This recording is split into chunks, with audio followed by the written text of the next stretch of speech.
इयत्ता 8वीच्या विद्यार्थ्यांचे educational study या यूट्यूब चॅनेलवर स्वागत. आज आपण जनरल सायन्स हा जो सब्जेक्ट आहे त्याचा chapter number 1 living world and classification of microbes हा लेसन अभ्यासणार आहोत. लिव्हिंग वर्ल्ड म्हणजे सजीव सृष्टी and classification of microbes, classification म्हणजेच वर्गीकरण, ऑफ मायक्रोब, मायक्रोब म्हणजे मायक्रो ऑर्गॅनिझम्स किंवा सूक्ष्मजीव, म्हणजेच सूक्ष्मजीवांचे वर्गीकरण, म्हणजे सजीव सृष्टी आणि सूक्ष्मजीवांचे वर्गीकरण. आता या प्रकरणाला सुरुवात करण्यापूर्वी आपण इयत्ता 7वीमध्ये जो थोडाफार भाग आपण अभ्यासलेला होता तो आपण पुन्हा या ठिकाणी उजळणी म्हणून घेणार आहोत. त्यामध्ये या ठिकाणी पहा आपल्याला काही प्रश्न विचारलेले आहेत. त्यामध्ये फर्स्ट क्वेश्चन पहा, what is the hierarchy for classification of living organism. Hierarchy म्हणजेच पदानुक्रम, फॉर क्लासिफिकेशन म्हणजेच वर्गीकरणाचा पदानुक्रम, ऑफ लिव्हिंग ऑर्गॅनिझम म्हणजे जे काही सजीव आहेत या सजीवांच्या वर्गीकरणाचा पदानुक्रम कोणता. सुरुवातीला आपण हियारची ऑफ क्लासिफिकेशन त्याची डेफिनेशन आपण अभ्यासणार आहोत. A hierarchy is form in the classification that starts with kingdom Animalia or kingdom Plantae. Further groups and subgroups are formed depending upon basic similarities and differences. This is called the hierarchy of classification.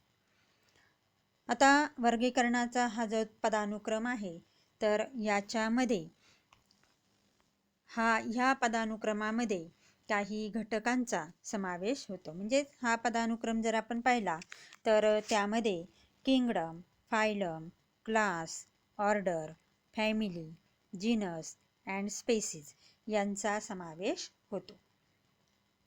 Second question पहा यामध्ये, who invented binomial system of nomenclature. Binomial system म्हणजेच द्विनाम पद्धती, of nomenclature म्हणजेच परिभाषा, परिभाषेची द्विनाम पद्धती ही कोणी शोधून काढली. तर कार्ल लिनियस हे जे शास्त्रज्ञ होते त्यांनी ही पद्धती शोधून काढली. म्हणजे आपल्याला या ठिकाणी सांगता येईल Carl Linnaeus invented binomial system of nomenclature. It is use to identify living organism. म्हणजे कुठलाही लिव्हिंग ऑर्गॅनिझम किंवा कुठलाही सजीव ओळखण्यासाठी ही पद्धती वापरली जाते. थर्ड क्वेश्चन पहा, which levels of hierarchy are considered while writing the name in binomial nomenclature. म्हणजेच द्विनाम पद्धतीने नाव लिहिताना कोणते पदानुक्रम विचारात घेतले जातात. मग या ठिकाणी हे जे पदानुक्रम आहेत त्याच्यामध्ये जीनस अँड स्पेसीज हे जे पदानुक्रम आहेत हे विचारात घेतले जातात. While writing the name in binomial nomenclature a scientific name has been assigned to each organism. It consist of 2 parts. One is genus and second is species. म्हणजेच पहिला जो भाग आहे त्याला जीनस म्हणजेच प्रजाती आणि दुसरा जो भाग आहे त्याला स्पेसीज म्हणजेच जाती असं संबोधलं जातं. आणि अशा पद्धतीनं हे जे बायनॉमियल नेम आहे ते त्या लिव्हिंग ऑर्गॅनिझमला दिलं जातं. त्यानंतर पुढचा पॉईंट आहे पहा, biodiversity and need of classification. म्हणजेच जैवविविधता आणि वर्गीकरणाची गरज. आता जर आपण पाहिलं तर ही जी जैवविविधता आहे ती आपल्याला या ठिकाणी जर सभोवताली नजर टाकली तर आपल्याला दिसून येते. मग या जैवविविधतेमध्ये अनेक प्रकारचे पक्षी, प्राणी किंवा जे सजीव असतात त्यांच्यामध्ये विविधता दिसून येते. Last year we learned that all the living organisms on Earth have adapted according to geographic region, food ingestion, defense, etc. while adapting. Many differences are observed in the organisms of same species too. आता या ठिकाणी बायोडायव्हर्सिटीची व्याख्या सुरुवातीला आपण पाहणार आहोत. आता biodiversity म्हणजेच जैवविविधता. The variety that exist on the earth of living organism are called biodiversity. म्हणजेच पृथ्वीवर अस्तित्वात असलेली सजीवांमधील विविधता म्हणजेच जैवविविधता होय. आता या ठिकाणी जर आपण पाहिलं, सर्व लिव्हिंग ऑर्गॅनिझम्स हे जे आहेत on the earth have adapted म्हणजे त्यांच्यामध्ये अनुकूलन घडून येतं.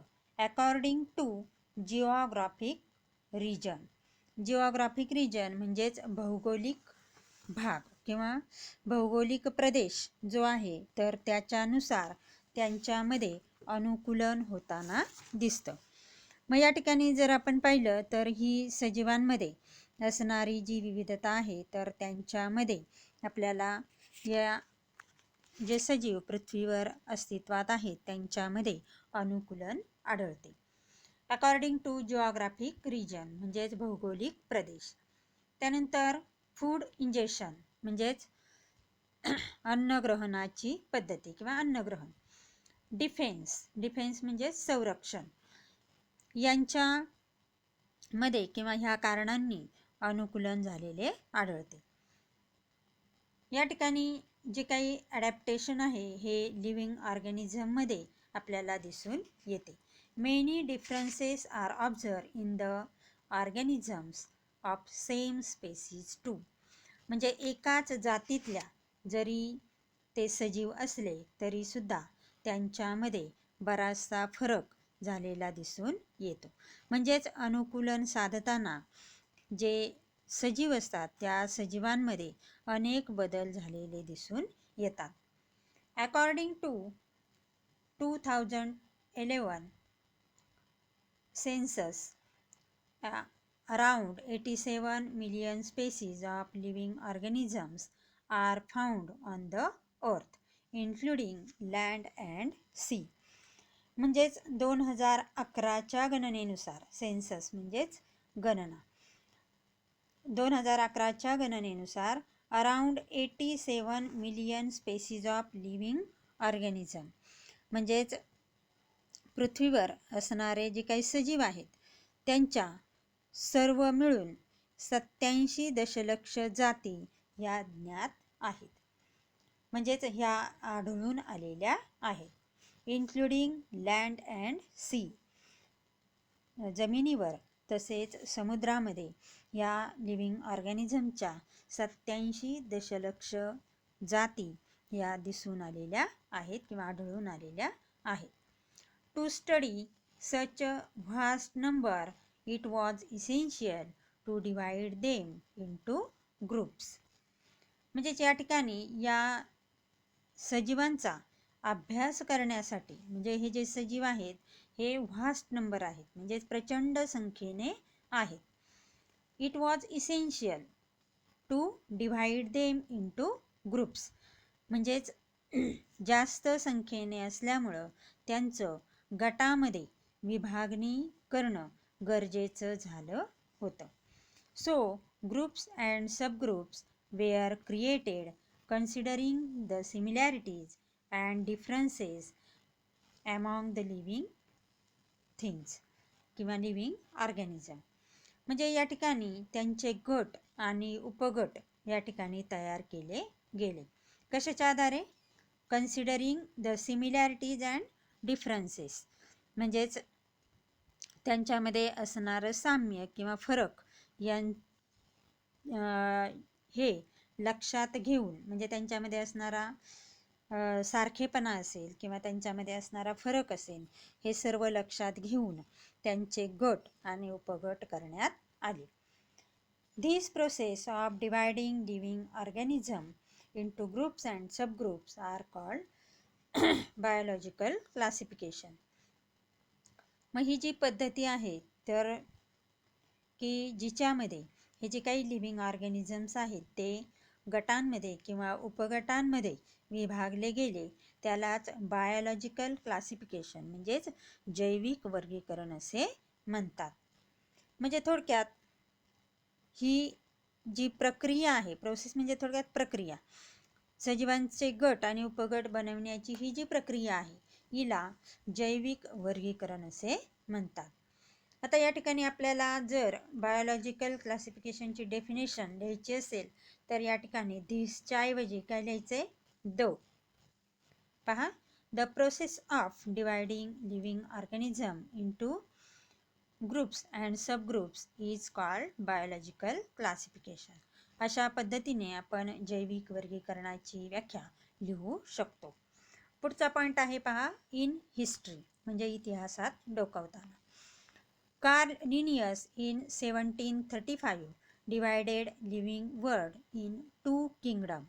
किंगडम म्हणजे सृष्टी. कार्ल लिनियस हे जे शास्त्रज्ञ होऊन गेले त्यांनी 1735 मध्ये ही जी काही जीवसृष्टी आहे किंवा सजीवसृष्टी आहे तिचं दोन किंवा हे जे काही सजीवसृष्टी आहे त्याचं दोन सृष्टींमध्ये विभाजन केलं. पहिला आहे व्हेजिटेबिलिया म्हणजेच वनस्पती सृष्टी आणि दुसरा आहे ॲनिमॅलिया म्हणजेच प्राणी सृष्टी. म्हणजेच हे जे वर्गीकरण आहे हे दोन गटांमध्ये केलं गेलं. त्यानंतर Haeckel in 1866 considered 3 kingdoms. Haeckel हे शास्त्रज्ञ होऊन गेले त्यांनी साधारणपणे 1866 मध्ये 3 सृष्टी कल्पिल्या. मग त्याच्यामध्ये त्यांनी 3 सृष्टींना प्रोटिस्टा, प्लॅन्ट्स, ॲनिमल्स अशी नावं दिलेली आहेत. मग त्यामध्ये प्रोटिस्टा, प्लॅन्ट्स म्हणजे वनस्पती आणि ॲनिमल्स म्हणजेच प्राणी अशा 3 भागांमध्ये ही सृष्टी त्यांनी विभागली. त्यानंतर इन 1925 चॅटन क्रिएटेड 2 ग्रुप्स. म्हणजे 1925 मध्ये चॅटन हे जे शास्त्रज्ञ होऊन गेले त्यांनी ही जी सृष्टी आहे ती 2 गटांमध्ये तिचं विभाजन केलं. एक म्हणजे प्रोकॅरियोट्स अँड यूकॅरियोट्स. प्रोकॅरियोट्स म्हणजेच आदिकेंद्रकी आणि यूकॅरियोट्स म्हणजेच दृश्यकेंद्रकी अशा पद्धतीने 2 भागांमध्ये त्यांनी विभाजन केलं. त्यानंतर in 1938 Copeland divided living organism into 4 kingdoms. त्यानंतर 1938 मध्ये कोपलँड हे शास्त्रज्ञ होऊन गेले त्यांनी ही जी जीवसृष्टी आहे ती 4 सृष्टींमध्ये विभागली. एक म्हणजे मोनेरा, सेकंड वन प्रोटिस्टा, त्यानंतर प्लॅन्ट्स, ॲनिमल्स अशा पद्धतीने 4 किंगडममध्ये किंवा 4 सृष्टींमध्ये त्यांनी ते विभागलेलं आहे. त्यानंतर इन 1969 रॉबर्ट हार्डिंग विटाकर हे जे शास्त्रज्ञ होते त्यांनी ही जी सृष्टी आहे ती 5 गटांमध्ये विभागलेली आहे. Robert Harding Whittaker was an American ecologist. Ecologist म्हणजेच परिस्थितिकी तज्ज्ञ. म्हणजेच रॉबर्ट विटाकर हे जे आहेत हे परिस्थितिकी तज्ज्ञ होऊन गेले. त्यांनी साधारणपणे 1920 ते 1980 एवढा त्यांचा कार्यकाळ होता. त्यांनी ही जी सृष्टी आहे ती 5 भागांमध्ये विभागलेली आहे. आणि अशा पद्धतीनं या शास्त्रज्ञांनी त्याच्यामध्ये कार्ल लिनियस, त्यानंतर हेकेल, त्यानंतर चॅटन, कोपलँड, रॉबर्ट हार्डिंग विटाकर या शास्त्रज्ञांनी या सृष्टीचं विभाजन केलेलं आहे. पुढचा पॉईंट आहे आपला, for this classification Whittaker considered following criteria. हा जो पॉईंट आहे हा आपण पुढील तासाला अभ्यासणार आहोत.